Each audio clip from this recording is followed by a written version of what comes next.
Reproducing agaves. We had trouble.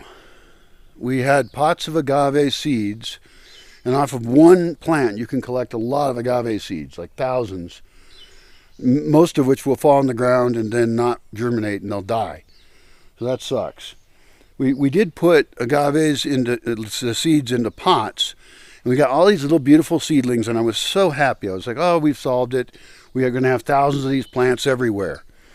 Well, in the dry season, those moist little seedlings were very attractive to birds, and I came out here and they had killed them all of them. It was very depressing. But we got some in pots here that have survived.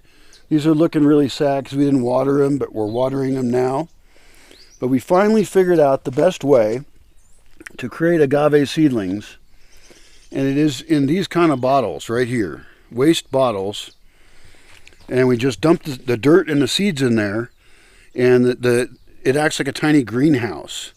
And we will end up cutting this plastic bottle to open it up. So we are, destroying the bottle, but it's garbage anyway. And here's another one. You can see all the babies in it. I mean, that's like, 15 plants in there, it looks like. And then we've got bigger bottles like this one.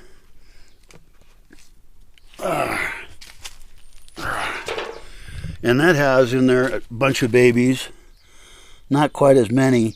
And then we can move these babies out and put them into buckets like this one. This one only has a few in it. No, there's quite a few.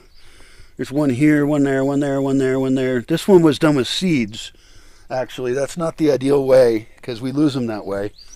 But the bottles keep them moist, and the water can't get out as easily, so you don't have to water them as often. So you're removing your need for labor. Now you still need to check on them, still important, but we've solved the problem.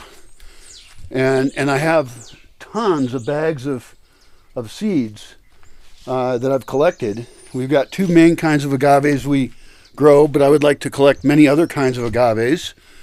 And because some of them you can make mescal with, some of them you can make pulque with, and then there's fibers in them you can use to make something you use fibers for. I don't know what. And so yeah, we have solved the problem, and we're going to cover this land in agaves.